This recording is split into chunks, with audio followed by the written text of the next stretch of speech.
Welcome to this edition of Your Health, Your Wealth. Excited to be with you today and talk about the impact on the importance of nutrition and your brain. I can remember back in neurology training, first being introduced to this connection between nutrition and your gut and your brain health, and studying about Parkinson's disease and this so-called Brock theory that Parkinson's actually starts in the gut and works its way up through the brain and other processes like Alzheimer's disease.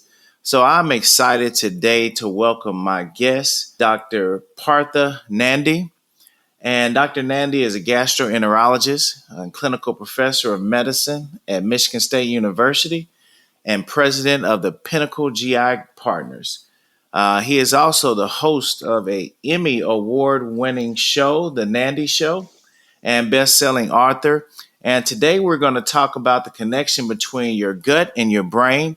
He has a new book, Heal Your Gut, Save Your Brain. So welcome, Dr. Nandi, and excited to dive into this. Oh, Dr. Patton, thank you for having me. It's an honor to be on with you. Thank you. So most people don't naturally make the connection between your gut and nutrition and your brain and brain health. So how and when did you first make this connection? How did you get into specifically this field? So Dr. Patton, unfortunately, I had to have a personal tragedy to be able to acquaint myself. So my dad, let me tell you a little bit about my dad.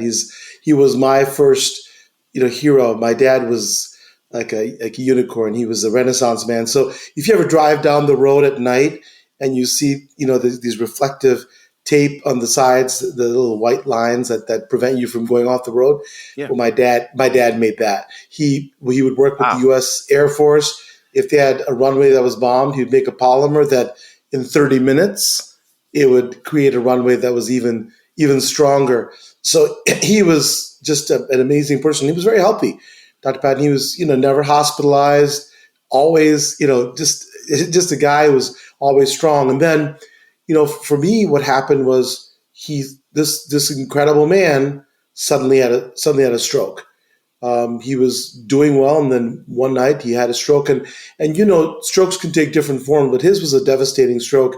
It left him really unable to perform all of his daily activities. My family and I, for the next decade, really helped him to be able to do his activities of daily living. And what happened was it robbed him of the time with his grandkids, robbed him with the best times in his life where he's supposed to be able to enjoy it. And when we had the stroke, we went in, did every workup possible, and the neurologist, cardiologist, they said we really don't know why he had the stroke. There was no real etiology or reason for it. So at the time, I said to myself, what could I have done differently? Because I was a practicing doc. I thought I was a good doctor. I thought, if there's something I could have done differently to help him prevent this outcome. And at that time, we didn't have the knowledge. But as time went on, I kept pursuing this. There's got to be something about neurologic disease that on people that we don't find, definite causes, and this. Do they have a clot in their heart? Do they have problems in their carotid? None of that was happening with them. So at the time when you had the stroke, 2007, 2008, that time frame, we didn't have the evidence we do now. And I'm a gastroenterologist, so I kept pursuing the connection. And what we found out now is that the gut and the brain are intimately connected, and they're connected in multiple ways. I tell my kids that the gut and the brain talk to each other more than two teenagers at a Taylor Swift concert. I mean, we're talking nonstop, right? And know this, Dr. Patton, but your listeners and viewers may not, is that, the vagus nerve, the longest nerve in the body there is connecting the gut directly to the brain. And you've got this bidirectional communication that happens there. And then the other parts is that, you've got neurotransmitters that are actually made in the gut by the gut microbiome. And that can affect it. We know about serotonin, and serotonin can affect the body. So that's how I really, went about trying to find out what's going on here. What are people suffering with cognitive decline and neurologic disease? Not just stroke like my dad, but Parkinson's, Alzheimer's, I mean, the statistics are startling. You know this, every 3 seconds, someone is diagnosed with dementia. Every 6 seconds, someone's diagnosed with Alzheimer's. Every 4 minutes, someone's dying with a stroke. So this is a crisis. This is not just well, you're just getting, old and this is how it's going to be. We have a population that's going to be devastated by this. That's so true. And it's amazing how every day in clinic or when I'm in clinic, one of the things I'm talking about is diet and nutrition and health and the impact of that on these diseases, chronic diseases, just like you mentioned. In your book specifically, you talk about 5 pillars of improving your gut health, which in turn improves your brain function, cognitive function, prevention of things like stroke and so forth. Tell me a little bit more about those 5 pillars. Yeah, no, absolutely. The thing that we talk about, it takes guts to really change your brain. And people intuitively, Dr. Patton, say, you know what, I get it. I just have to eat better. And that makes sense to people because what you put in your gut affects you. And I couldn't agree more. But I go a little bit further. And I think that when you're pursuing changes, right, to be able to profoundly change your health, you have to approach it, in my opinion, in a holistic way. So that's why I created these 5 pillars. And what the 5 pillars are these. Number 1 is having a purpose-driven life. So that means that before you go do anything, including change your gut to change your brain, you have to have a why, right? If you don't have a why, then you're just going to be following some principle and eventually you're going to fall off because you don't have motivation. So to me, having a purpose-driven life is critical, not just for what I'm talking about, which is really changing the paradigm for your brain and the gut, but really everything in life. Not less than 6 studies have shown, you can increase longevity, decrease some of the killers in our society, including brain disease, heart disease. You can decrease autoimmune disease if you have a purpose-driven life. So that's my first pillar, the why. The second one, and we talked about this is how do you really go about changing your diet and your nutrition. I don't like the word diet because whenever any of my patients or me in my life have gone into a diet, I've always fallen off, right? My patients always fall off. Diet is a synonym for failure. What I'll instead talk about is a nutrition plan. Find a way to be able to eat whole foods, right? That are not processed, that are not artificial, that you can then say, I enjoy, and you can sustain your life with. So the biggest thing I talk about with my patients is do something very unusual, do something profound. Get in your kitchen. Actually get in your kitchen. Oh, wow. Instead of having a cup of coffee and talking to people, go out there, find fruits and vegetables, cut them up, make your own meals. What I talk about is mainly a plant-based diet. I don't believe in giving people ascribing, unnecessary, restrictions of saying you have to do this or have to do that. But holistically, have a more plant-based diet. And I talk about to my kids an 80-20 or even better, 90-10 plan. 80% of the time to 90% of the time, do what we're talking about. Eat whole plant-based foods, eat fermented foods, try to avoid processed foods, try to avoid processed carbs and fat. But 10 to 20% of the time, hey, you got to go to a birthday party.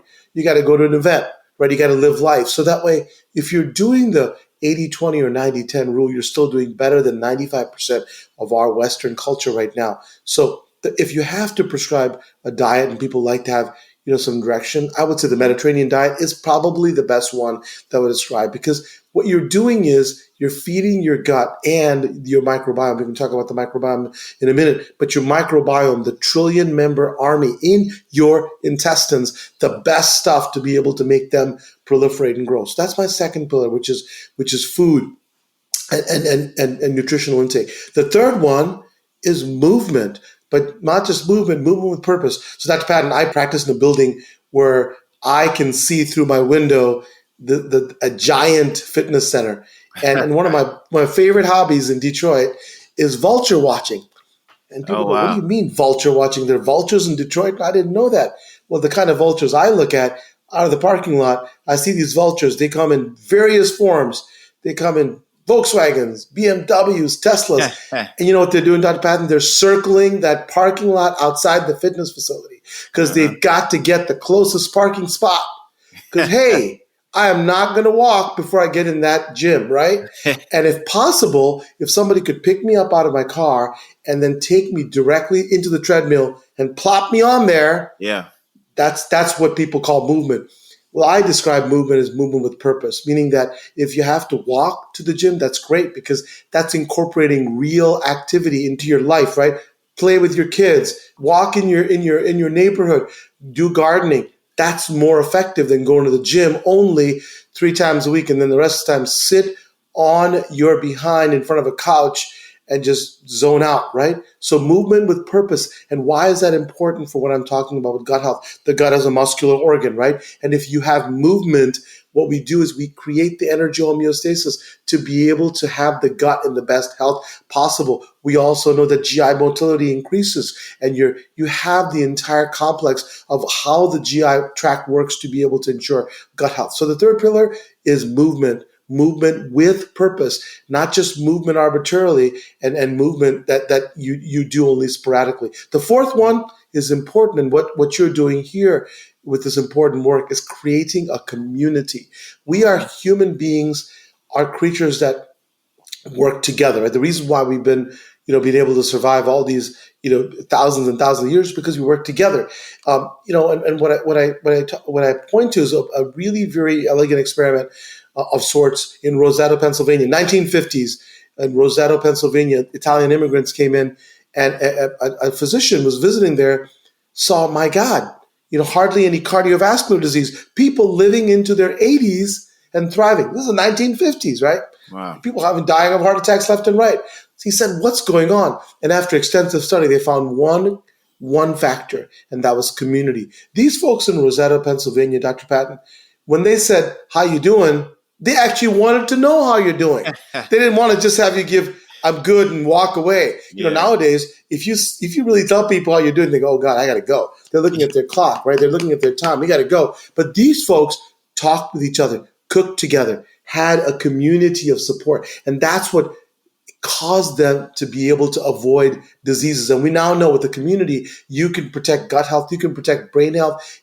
What happens is that there's something called a fight or flight mechanism. And you know about this, Dr. Patton, but for your listeners, when we were in the hunter-gatherer age, right, we were just happy to have lunch and not be lunch. Whenever there was an animal, we were trying to run away from it, or we were trying to fight it. So that fight or flight response was intact and helped us survive. But now, when I'm in Detroit, I don't know what happens to you, but when I drive in Detroit, people give me the Michigan hello, which is the middle finger sometime. And then, people yelling at you, your spouse is yelling at you, your boss. So there's all these factors that activate the fight or flight response. When you have a community of support that abates it, that supports you so you don't have this unopposed inflammation. So that's my fourth pillar. The fifth one is spirituality.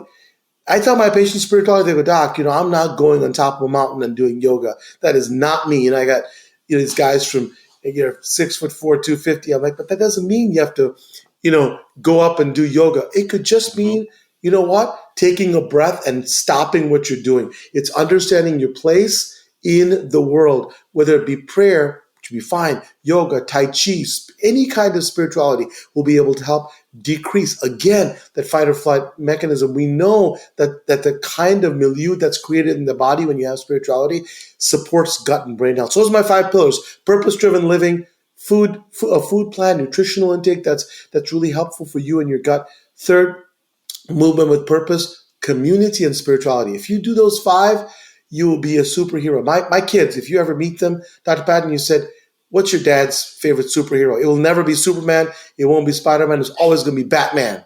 Why? Because Batman's an ordinary dude, right? Yeah. He's got all these toys and all these powers. And I offer to you that human beings, you can be just a average person like you and I.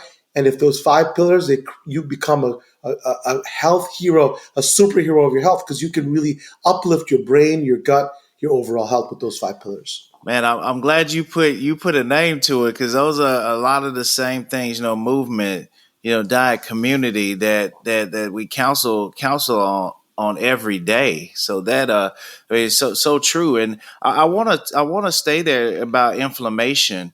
I remember talking to people a lot during COVID about just what you mentioned, the fight or flight, and why are people doing so bad with COVID? And I think we have this underlying just inflammation now in our society because everything increases stress nowadays. People are just living a stressful life. But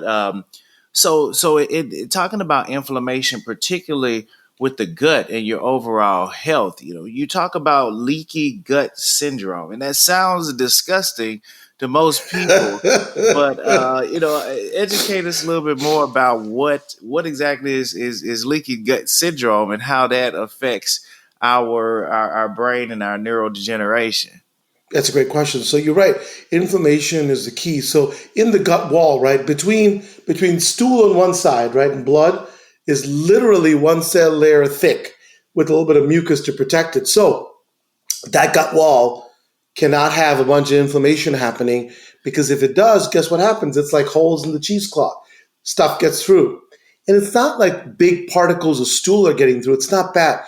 It's that you have tiny microparticles, right? When you have inflammation can happen from multiple things. We talked about if you have unopposed stress, right? People, it's good, right? I'm in Detroit. I'm a Lions fan. If Aiden Hutchinson's coming after me and I have, I'm up and going to stop him, that's a good thing. But if you have Yeah. unopposed inflammation all the time and you're stressed and worried, that wears on your body. In addition, if you're putting all kinds of crap in your body, like for example, pepperoni pizza every single day, along with your, cheesy fries, and oh, by the way, top it off with a extra large diet drink. You put that in your body, your body doesn't know what to do with that, right? It is a nuclear weapon. The Uh-huh. gut wall can't have its integrity. So then you get holes in there because it's damaging the gut wall. When you have that inflammation that begins, it's your body has a very, very intact military, local, state, national. So these little cells in the gut are monitoring for stuff to not come through into the blood. So when you have holes in this gut wall, right, that's what we call leaky gut. Previously, it was just holistic doctors that talked about that, Dr. Patton. And when patients came to see gastroenterologists like me, they rolled their eyes. Oh my gosh, leaky gut, you're crazy. But now we have an acceptable Yeah. term, right? It's called intestinal permeability. And now we talk about it in GI meetings. So when you start having holes there, the inflammation begins. All your cells that are there to protect you start this inflammatory cascade. That inflammatory cascade, if unabated, meaning if it's unopposed, if it continues on, if you continue to feed it stress, if you continue to feed it the diet drinks and the cheesy fries and whatever else you put in your body, it continues, and then that inflammation starts not only in the gut, it starts spreading to other parts of your body, including the brain. And the brain also does not like to put stuff inside of it. It Mm-hmm. is also like, you know what, I'm shut down. I don't want things to come in unless I am ready for it. It's called the blood-brain barrier. When you have Absolutely. this inflammation and you start breaking the blood-brain barrier, guess what happens? Particles go in the brain. The brain has its own inflammatory system, its own military that doesn't want stuff to get in there. When you start to put things in the brain that don't belong there, this inflammatory system goes out of whack. It's unopposed. And then when it goes out of whack and you have inflammation that's continued, you have this disease called Alzheimer's, right? When you look, you know this very well, Dr. Patton, but Mm-hmm. you have these neurofibrillary tangles, which in English means it's like spaghetti in there. Because what happens? Two neurons have to fire to be able to create a signal. When you've got spaghetti in there, they're not firing, and they're firing in a way that's disordered. And then when we see the person that's having that disorder, they don't know how to think. They lose their memory. They lose certain functions in their body. Same thing with Alzheimer's. You talked about at the beginning of the show. You can have the same changes, so it goes back, right?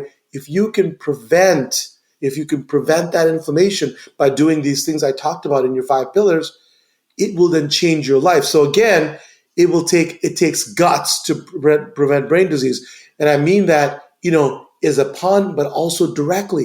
You have to have guts in this society because you're basically bombarded with things Yeah. that'll injure your gut and your brain. So you have to be able to say, I want to be able to be there for my kids and my grandkids, not in a nursing home, Yeah. hooked up to an IV, hooked up to a feeding tube. I'm going to be thriving with them. And that's what I'm trying to do. Your Alzheimer's that you may have at 70, I propose, starts at age 50 in your gut. Your Parkinson's, you're starting to see symptoms and seeing Dr. Patton for when you're 60, starts at 40. So when you say, I'm good, doc, I don't got anything going on with me, I offer to you is that this is the time to get started. In my book, Heal Your Gut, Save Your Brain, I talk about how you do this in a way that's preventative. It doesn't mean that if you already have the disease, you can't do anything about it. Of course you can. But man, would it be not great to not have cognitive decline? And that's what I talk about. It takes guts to be able to do that. Well, Dr. Nandi, I appreciate you taking the time out. And even in your book, I found it interesting. Heal Your Gut, Save Your Brain. You even give simple recipes for things like stroke, Alzheimer's disease, Parkinson's disease. We have all these new complex treatments now, new treatments for Alzheimer's disease, and this is great. But really taking it back to simple recipes, things that you can do to protect your gut. Such a timely thing that we need right now. Exactly. Yeah, you should have my coconut curry chicken there. It's going to be good for you. It's delicious it sounds too. Delicious, yeah. It does. Yeah. Well, thank you again for joining me today and educating listeners on the connection between a healthy gut and a healthy brain. And go out and get Dr. Nandi's book, Heal Your Gut, Save Your Brain. Tune into his show as well. And thank you again for joining us for this edition of Your Health, Your Wealth.